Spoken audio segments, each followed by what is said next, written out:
Beach number 99129. Why can't I meet someone who will give me a chance? Somebody who will ignore my stupid hair and my different colored socks and see the real me. Well, that is the real you. You've got a woman calling you? On purpose? Yeah, I get around. Who am I kidding? I'm scared to death. I don't know what to do. Yourself. I can't. I want to impress her.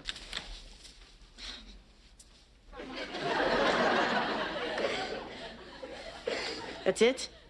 I don't have much to believe in.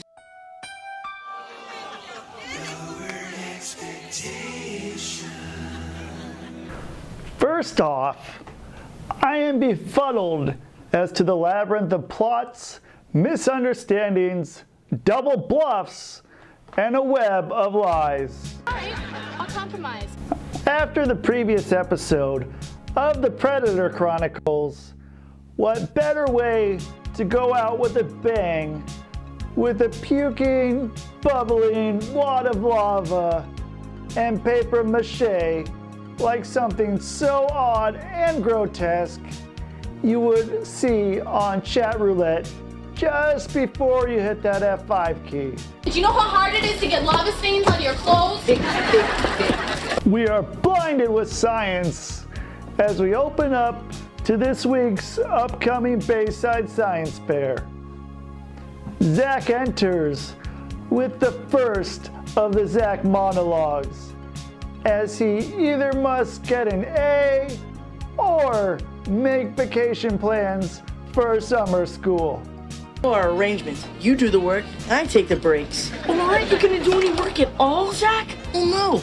If I worked on it, you just have to do it over again. It's very un-Zack-like to not be taking advantage of someone just for, in the name of his shit done. Whom better to be his gopher than Screech? Thanks, Zack.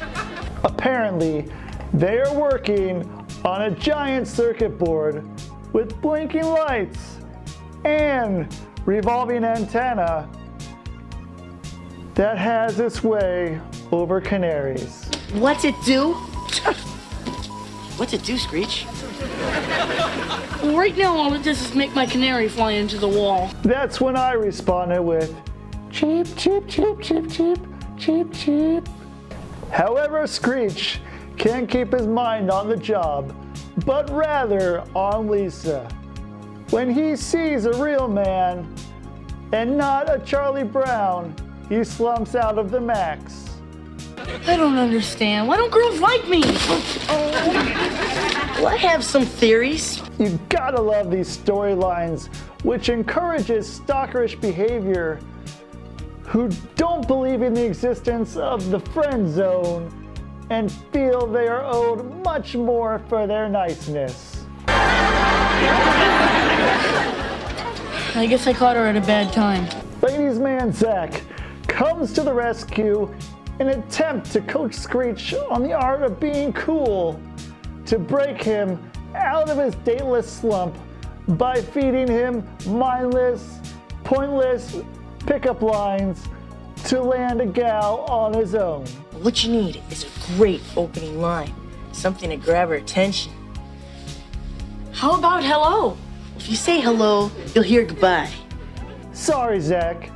Something you may have overlooked, and that is within the hollowed halls of Bayside, there is an extreme age difference between Dustin Diamond, who probably hasn't developed his pubes yet, is hitting on gals who look like they could also stand in as freshmen in college. It's like shooting fish in a barrel. Even if he was half their age, everyone knows they go for the rebel who rides Harleys or fucks shit up again so Screech gets shot down again. You looking for something? No, babe, I found it. And again. Did you know that worms are a source of protein? Why don't you go eat some? And again. What I meant to say was, how much did you have to pay the contestants to get into the Miss Universe contest? Get lost, creep! That's it? I don't have much to believe in, Zack. So as a result, Screech retreats to his locker to ferment in his own juices of being distraught. Funny that through all of this, that there was an adult gym teacher present who does nothing but watch. I'm guessing liability suits due to possible school fights mean nothing to Bayside. Thank you. Zack has plans for him to loiter somewhere else to see if she can get Jessie to feel sorry for Screech to ask him out. No matter what a person looks like, look at Beauty and the Beast. He is a wonderful person inside. So is my friend. She almost falls for it until she finds out it's Screech and find out how full of shit her character is. Screech, are you crazy? Me go out with Screech? Ah! Yeah, equality my ass. I know that, Zack, but we've all learned to live with it. When Screech returns, Zack tells him a hot dame will call you on the payphone at precisely 3:30 p.m. because that's the initial contact where all love occurs. Like, I know this is kind of sudden, but I have to tell you the way I feel. You know, I've been watching you for a long time. You're really cute. Yeah, if you're thumbing through the escort ads. It may be so, but this is neither the time nor the place to share those feelings. However, the phone is occupado by Slater, whom is talking to one of his honeys from Italy. But Screech wants him off the phone or prepared for a throwdown. I have to go. My life is being threatened by a bully. Since Slater sees him as having the life expectancy of a housefly, he takes pity on him and just Screech to just be himself. Be proud of what you are. Whatever that is. Looks like Slater is the new voice of reason. Rings. Be strong. Thanks, later. Meanwhile, in the bathroom, Belding takes a shit. No. He literally waltzes into the bathroom, opens the stall, drops his pants, and makes a deposit. Who is that? I'm not even joking. This is the smelliest cutaway ever. The men's room is one of the few doors education should not open for you. Yet the audience goes cuckoo for caca. First time actors use something for their intended use.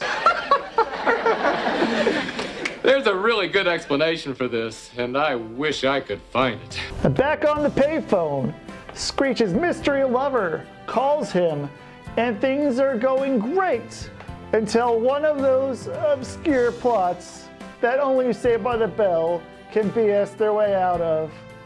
It is revealed that the mystery lover in the bathroom is Zack, who reveals her feminine side as Bambi.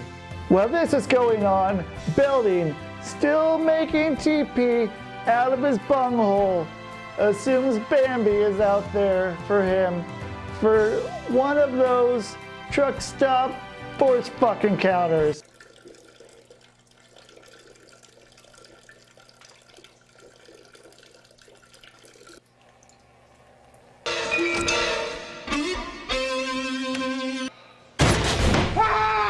I'm gonna rape you, then I'm gonna kill you. I'll show you a happy place. Oh, my head. Here's your happy place. Zack leaves and Mr. Belding still continuing to wipe his ass while flirting with Bambi at the same time before Slater shows to make light out of one odd fucking situation. Bambi? Are you there, Bambi? Yeah, I think she ran back into the forest with Thumper. The following morning, love is in the air as Screech is ecstatic after talking all night with Bambi while Zack takes a siesta. Screech, eager to meet his phone sex operator, blinks chat line, but Zack feeds him a lot of excuses that immediately sends Screech into the doghouse as he exits the room with chin tucked into his chest. Anyone who thinks what I did to Screech was mean, raise your hand. Doesn't even really come up with an excuse. He just says she's having identity issues, and then. And like, did Zack not think this through? He had to think that at some point Screech was going to want to meet this woman. Well, and why didn't, during their all-night phone conversation, Screech ever say, like, hey, why don't we meet each other at some point? Or even discuss that as a possibility? He doesn't have any confidence, Ryan. Oh, yeah, I see that. He just talked about worms the whole time. Yeah, you're probably right. Yeah.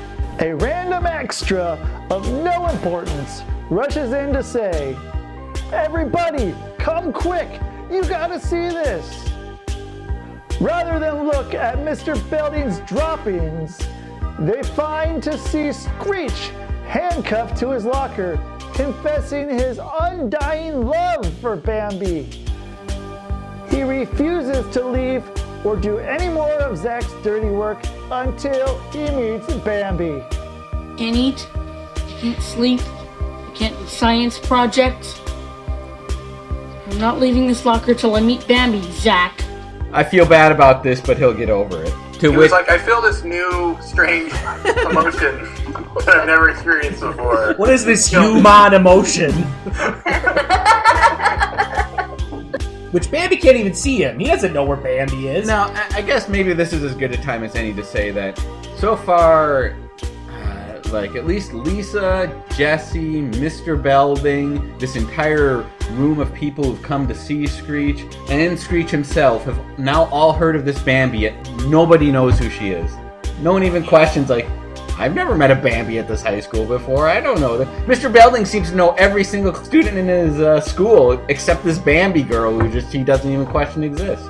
He's got a file cabinet with all their files. Yeah, exactly. He's never noticed there's no Bambi in there? No one ever questions, like, I've never seen a Bambi around high school.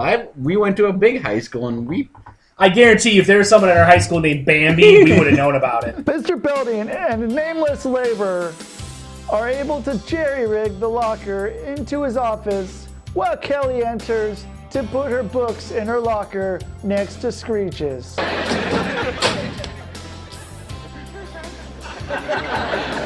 Some guys have all the luck. I have to go to the bathroom. That is short-lived, as Screech runs out of luck as he is about to have an assquake, telling Belding he has to use the bathroom.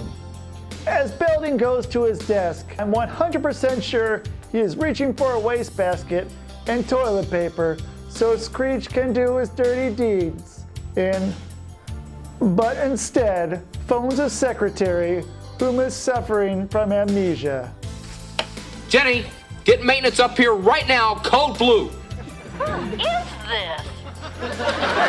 Mr. Belding then calls in Zack and demands that either Bambi meets Screech right after school at the max, or he is going to full-on detention mode.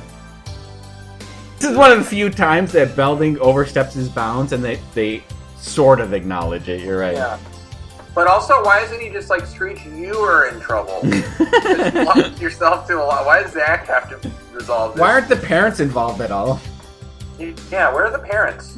Like, a kid handcuffs himself to a locker. Don't you call their parents? So Mr. Belding acknowledges he doesn't actually have the authority to make Zack or Screech and Bambi meet, but he's blackmailed Zack into it by saying he's going to make it the worst semester ever for him. He probably wants to know what Bambi looks like if she's hot. He's got reasons of his own. Oh, yeah, because he's like, oh, Bambi, yeah, I know that. Oh, yeah, he recognized the name, that's for sure, and he's like, yeah, she got in a whiff of my manly aroma that I leave in the toilet. It's a musk. Yes, exactly. It's musk. And then basically he believes that she's his now. After you smell the deuce, you become part of his harem.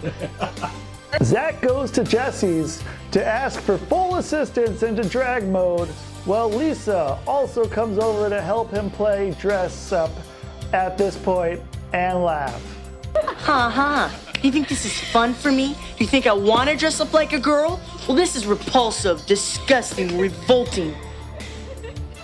Can I see something in a blue? He's no fan of putting on a red dress, but he'd like to see something in blue. Because transgender is hilarious. Mm-hmm. Yeah. Well, this isn't transgender, this is cross-dressing. That's true. This is just straight up cross-dressing, which is apparently also hilarious. And so clearly. And then the ending gag is they give Zack a razor saying he's going to need to shave. And then he's very proud of the fact that he does not need to shave his face. Right, which he really shouldn't be proud of. Yeah, it seems like a weird thing to be giddy about, being like, I don't need to shave. And then they're like, your legs. I So, I mean, they could have just put pantyhose on him, which he already had on. Why did they have to have him fully shave his legs? Like, the chances that Screech is going to be touching his legs on this date. Like, I won't shave my legs if I'm not going to be fucking. So he is leaving the door open for something to happen between them. I think, too, everyone hates Zack. Yeah. And so they're like, they're just fucking with him. Yeah. Like, what can we make Zack do to degrade him? This is a punishment for Zack more than anything else. I think that he was expecting to get to at least third base. Commitment. He's going to have to fish him at some point. He wants to get to, like, Slater's hair gel level with this date. We're learning a lot of biology this episode. Yeah. It's a nature episode. It is. It's primal. Meanwhile, at the Max, Screech is dressed as someone's grandfather or chairman of the Members Only Jacket Club.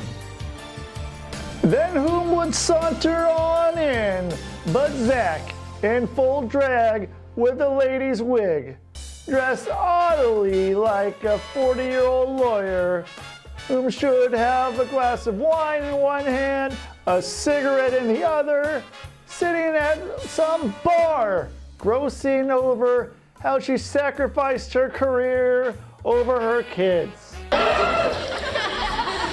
I want you to know that I'm taking the names of everyone who's laughing. How could the hip fashionista Lisa Turtle own such a horrid mom outfit? Funny, it only takes 0.5 seconds to enter the door until he is hit on by an extra, while every male character gives her the look. All part of the standing tradition for all the drags forced to show for the name of everything holy in the plot are to be flirted, ogled, and awed by every man they come in contact with, who find her simply irresistible. Hi there. Who are you? Your worst nightmare, pal. Yet Zack looks like as if Vanilla Ice had his love child with Goldie Hawn. This little guy has good taste. Fresh. Screech introduces her around to Kelly and Slater. Slater does hit on Bambi before realizing it's Zack. Morris? Nice legs. Seriously, people, get your visions checked. Now, Slater knows Bambi is Zack. He encourages Screech to kiss her to make Lisa jealous. Screech, for being the lovesick fool that he is, Bambi reveals herself as a Southern belle, but it's never clear just how old Zack wants her to be. Nice to meet you. Don't I know you from somewhere? I don't know, were you ever a brownie? Yes, I was. What troop were you in? F troop. She dresses as well as talks like a horribly middle-aged divorced mother, yet is smitten by a 40-year-old virgin principal and a 12-year-old poster child for Kick cereal. Horrified at the sight of this pea-drinking crap face, Bambi declares that if they kiss, they become friends with benefits, which Screech takes along with. Zack attempts to begin reiterating, setting his rules for loving and living to drive Screech away, but Screech already promises to dye his hair Billy Idol blonde and shave his birds' asses. However, it's the third demand to dump Zack Morris that releases him from the chains and bras and hosiery that are riding up his butt crack. He is my friend. I'm sorry, but I won't trade him for anything else in the world. Not even you, Bambi. You mean you're dumping me? After Screech feels like a dating legend in his own mind, Jesse congratulates Zack for coming to Screech's aid. You know, I watched what you did here today for Screech. It was really nice. Sick, but nice. You serious?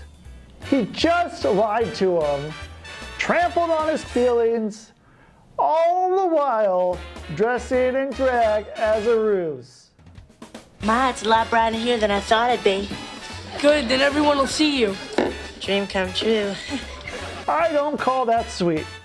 I call that being a selfish, manipulative little shit. Do not. Do too. Do not. Do too. Ah, these small-minded suckers will never get it. Nice one. Slater, please, I beg you. Oh, don't worry. Your secret's safe with me, sweetheart. Episode ends with Zack, still in his state, tries to follow the gals to the bathroom to perv back at their hoo-ha. I'm going to the girls' room. You want to come? Oh, why not? Sounds like fun. Freeze!